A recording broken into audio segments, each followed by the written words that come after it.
진짜 재밌는 거 이제 시작. 지금 여러분들 뜬금없이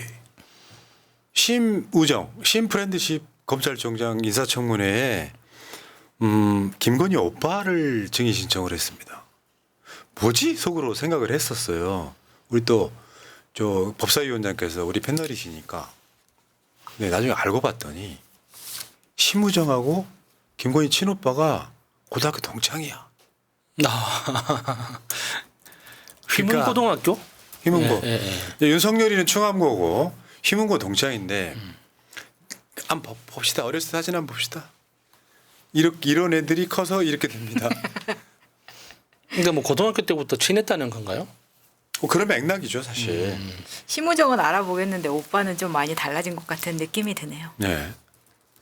근데 어쩌면 우리가 설레발을 쳤을지도 몰라. 하마평 오르던 4명의 후보자 중에서 심우정이가 되니까 기획통이 임명됐다.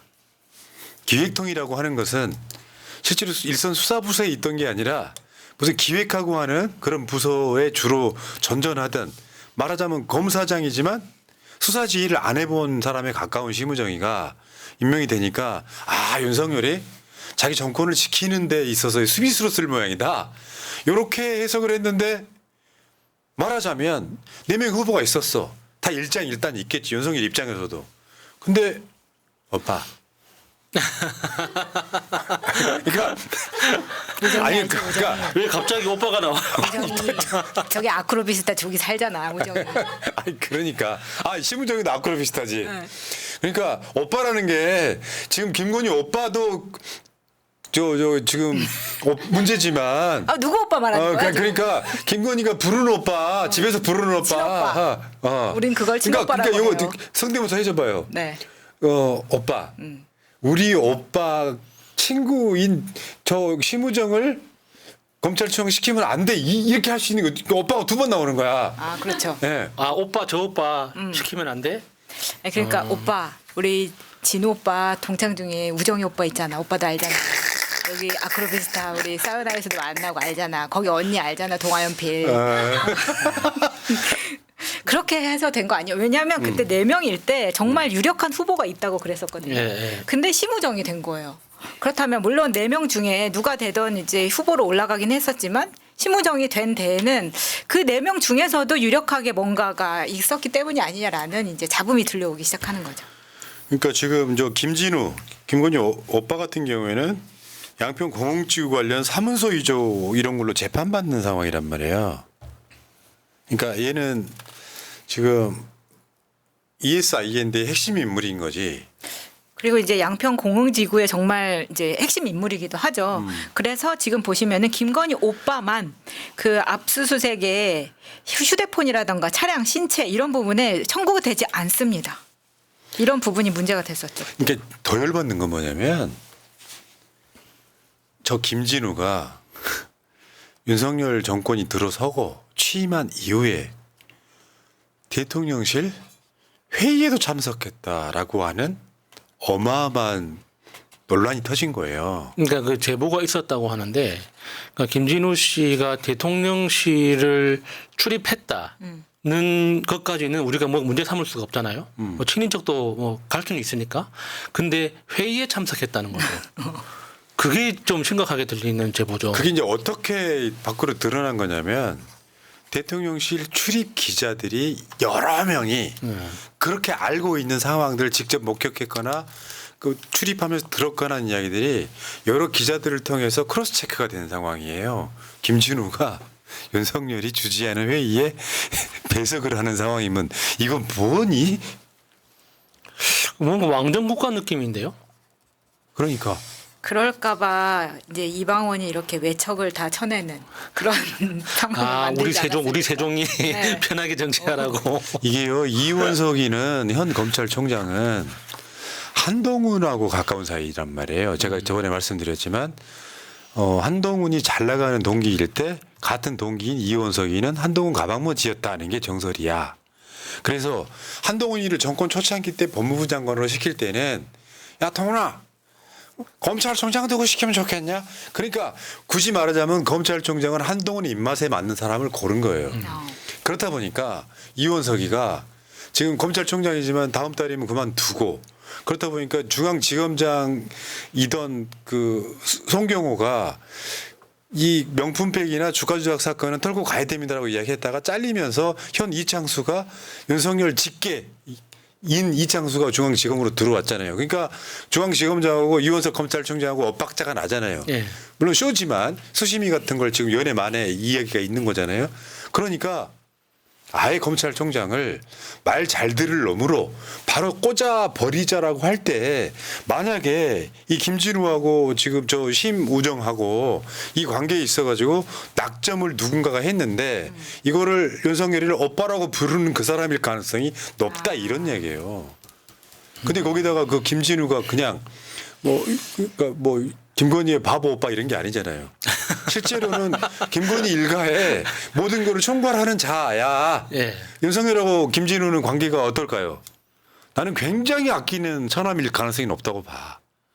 왜 있잖아. 처갓집 마누라가 이쁘면 처갓집 말뚝도 절한다 뭐 이런 얘기가 있잖아요. 그 실제로 김진우가 윤석열로 호가오희할 가능성이 되게 높은데 어떤 회의인지 모르지만 회의에 배석했다라고 하면 이거 심각한 문제인 거죠. 그리고 이제 대선 그 운동 선거 기간에도 서초동 캠프에 제3의 캠프가 있다. 뭐 양재동 캠프 뭐 이런 이야기들 많이 있었거든요. 그건 불법이거든요. 선거 캠프는 신고가 안 되면 다 불법이에요. 우리 그때도 방송을 이야기한 적이 있습니다. 그것도 총괄한 게 또 김진우 아닙니까? 사실 외척에 의한 수렴청정이라고 봐도 무방할 정도로. 그러니까요. 네. 네. 최근에 내가 느끼는 거는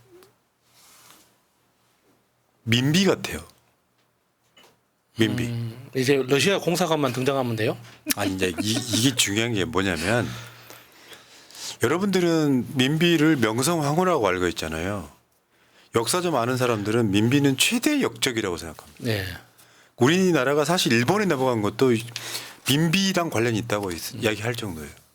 그러니까 이게 어떤 느낌이냐면은 흥선대원군이 한 10년 집권을 해. 고종 아버지여갖고 이걸 어떻게 꾸역꾸역 몰아냅니다. 그래가지고 이제 바보 같은 고종을 이제 쥐락펴락해. 고종 목소리가 이랬을지도 몰라. 야, 참. 근데 그 민비가 이제 사실 집권을 하는데 민씨 일족을 대거 등용해갖고요. 그러니까 예를 들면 국가 예산을 거덜내 버려요. 무슨 뭐 이제 굿하고 이러느라고 똑같지. 똑같아요. 그러니까 굿하고 이러느라고 저기 뭐 왕실 예산 같은 거를 거의 거덜내 버려. 1년치를 한 2, 3개월에 써버리고. 금강산 모든 봉우리에 뭐 쌀 한 섬씩 올리고 뭐 했다 하잖아요. 아 맞아. 그래가지고 진영군. 나중에 이제 신식군대가 만들어져. 저 흥선대군의 세국 전쟁이 끝나고 나니까 신식군대가 만들어져서요. 근데 그 전에 했던 구식군대 있잖아요. 이 사람들 월급을 1년 반 넘게 안 줘요. 그러니까 난리가 나서 그 군인들이 들고 일어난 게 이모군란이야. 예. 이모군란으로 민비가 도망갑니다. 도망가고 흥선대원군이 다시 들어와요. 근데 그 흥선대원군을 치기 위해서 민비가 명성황후 민비가 끌어들인 게 청나라예요. 우리나라 최초로 용산 등에 외국군이 주둔하기 시작한 게 그 민비 때문에 그런 거예요. 용산에 주둔했죠. 그 청나라를 견제하려다 보니까 일본군이 같이 들어와요. 그 나라 그렇게 망친 게 민비야. 나중에 이제 그 일본 놈들에 의해서 살해되긴 하지만. 아니 그때 이제 그렇게 양쪽 나라를 끌어들였지만 우리나라 다 정리됐으니까 니들 나가줘 했을 때 안 나가는 게 문제가 되는 거잖아요. 왜냐하면 국력이 너무 약해져 있기 때문에. 저는 21세기판 을미사변이 일어날 수도 있다고 생각해요. 아, 그러면 안 되는데 아무도 죽으면 안 됩니다. 네. 그때 분명히 한 명이 무참하게 죽었단 말이에요. 그런 일이 있으면 안 됩니다.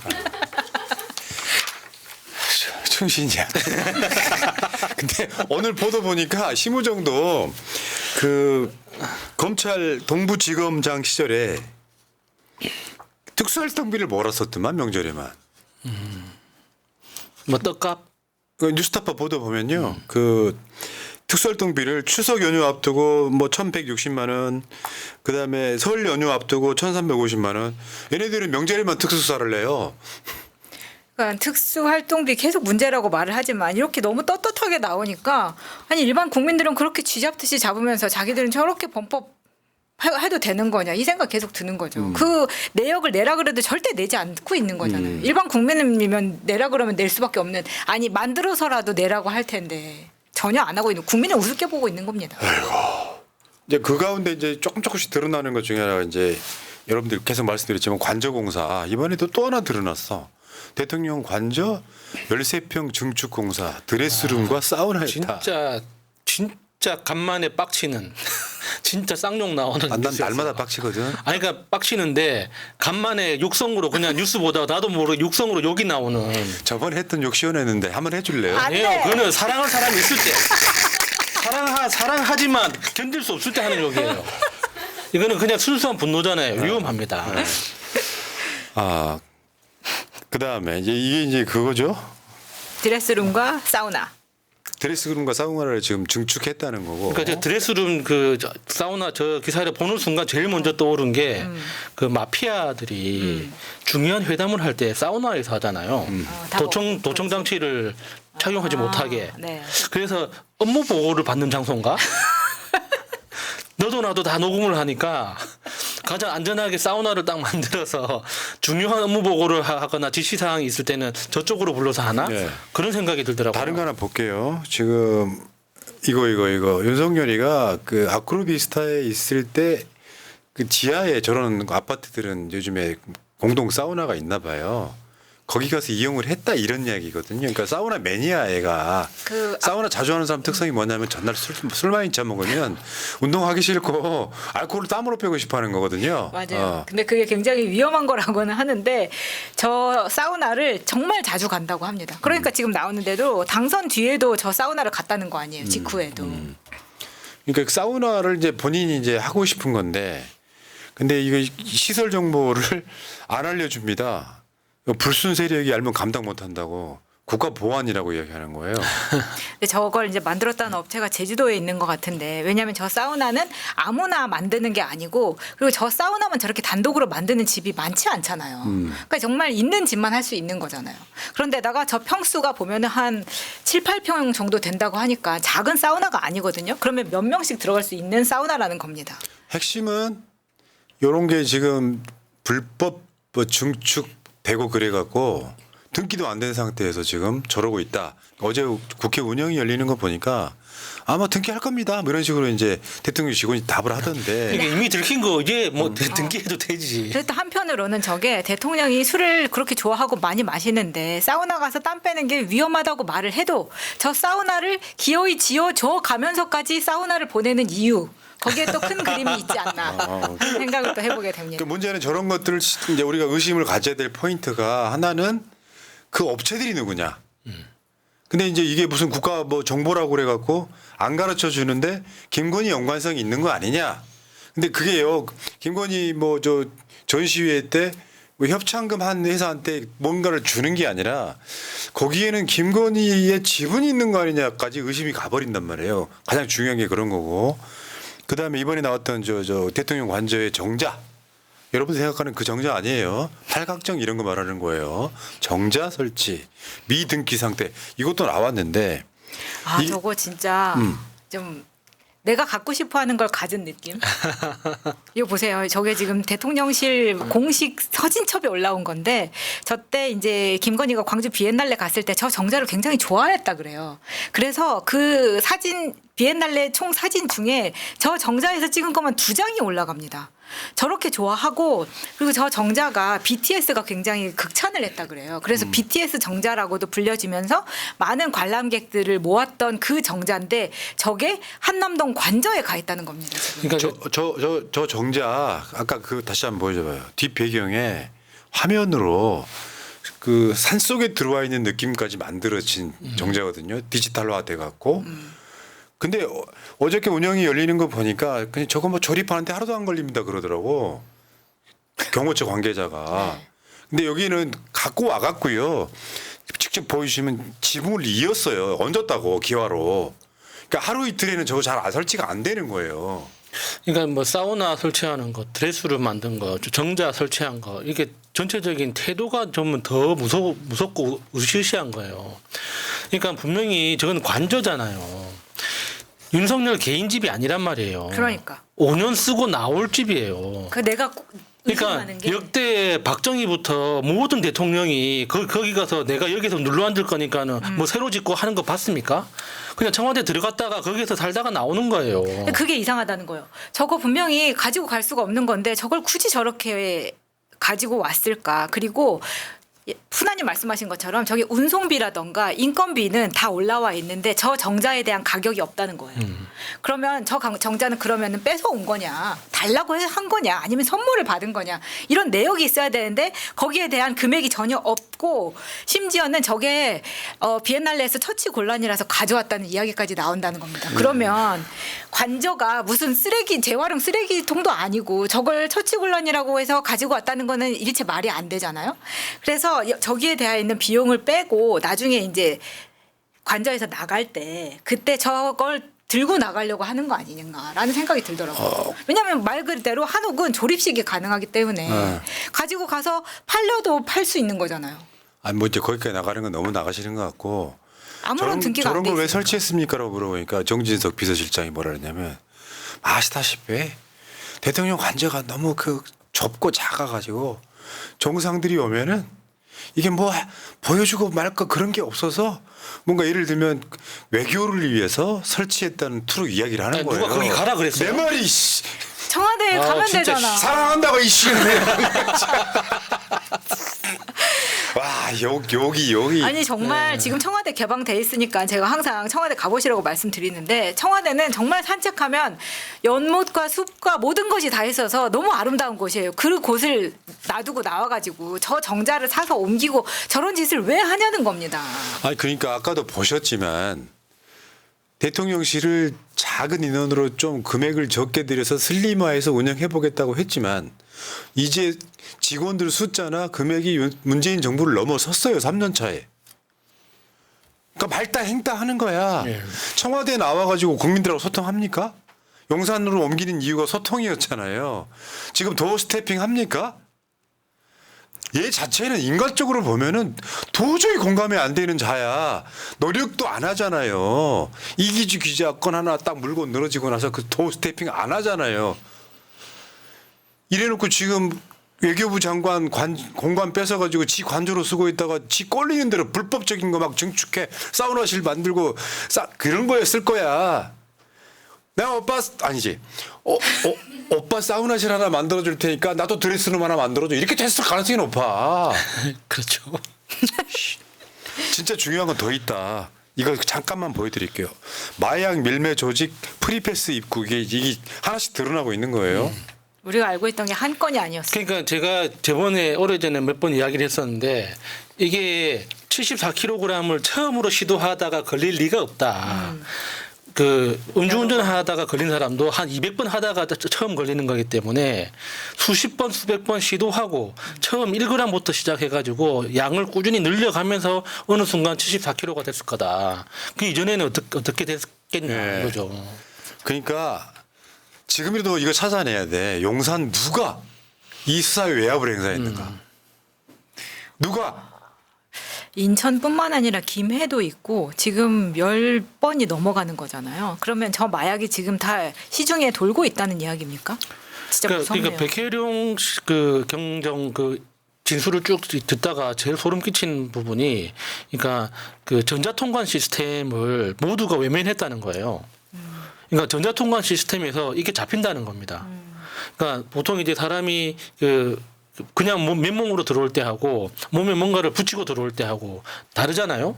또 매일 그 정기적으로 출입하는 사람이 그 원래 가지고 오던 그 화물량이 5kg를 가지고 왔는데 7kg를 갑자기 늘었어. 그러면 이런 사람들은 주기적인 패턴이 보이면은 이렇게 발각이 된다는 거예요. 그런데 이거는 전체적으로 분명히 그러니까 동일한 국가에서 동일한 패턴으로 계속 반복이 됐는데 아무도 점검하지 않았다는 거죠. 예. 자, 알겠습니다. 그러니까 내가 봤을 땐 그래요. 제가 최근에 느끼는 거는 저런 것들이 모아지고 하면은 결국 윤석열 김건희 부부가 탄핵되고 처벌받을 거라고 생각합니다. 여기까지 하시고요. 자, 새날 아직도 구독 안 하셨죠? 하세요. 감사합니다. 미리 감사해요. 1부 끝.